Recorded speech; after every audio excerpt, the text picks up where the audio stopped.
அதை எழுதிட்டே வந்திருக்கேன். விவேக சிந்தாமணி அப்படிங்கிற ஒரு புத்தகத்தில் ஒரு பாடல் இருக்கு. வெள்ளத்தால் போகாது, வெந்தனலால் வேகாது, மண்ணலாலும் கொள்ளல் ஆகாது, மன்னராலும் எடுத்துக்க முடியாது, கொடுத்தாலும் நிறைவொழிய குறையாது. அது என்னன்னா, நாம் எதுக்கு படிக்கிறோம்?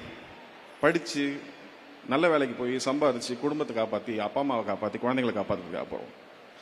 அதை நான் ஒரு வேளை என்னால் முடிஞ்சு நான் ஒரு கோடி ரூபாய் யாருக்கோ கொடுத்தேன்னா அவங்களால சந்தோஷமாக வாழ்ந்துட முடியும். ஆனால் என்கிட்ட அந்த 1 கோடி ரூபாய் இருக்காது, ஏன்னா நான் அதை கொடுத்துட்டேன்.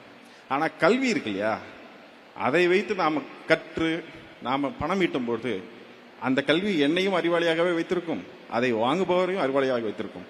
என்னிடம் இருக்கும் கல்வி அவருக்கும் போய் சேரும், அவரை எனக்கு சமமாக மாற்றும் அல்லது என்னை அவருக்கு சமமாக ஏற்றும்.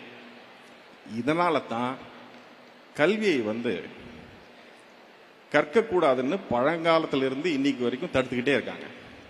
இது ரொம்ப ரொம்ப முக்கியமான பாயிண்ட். கற்றுக்கிட்டு வந்திருந்த நாம ஏன் நடுவில் கல்வியை இழந்தோன்றதை யோசிக்கணும்.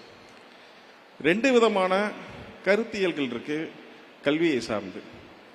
ஒன்று திராவிட கருத்தியல், எல்லாரும் படிக்கணும், எல்லாரும் அறிவாளியா இருக்கணுங்கிறது. இதை இப்போ நான் சொன்னேன் இல்லைங்களா, இந்த பாண்டிய நெடுஞ்செழியன் காலத்திலிருந்து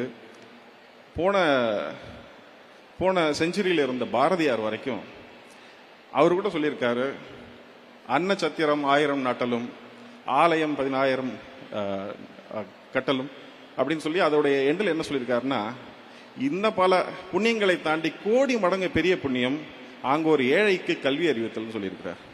அப்படிப்பட்ட ஒரு புண்ணியமான செயல் கல்வி அறிவிக்கிறது. இப்போ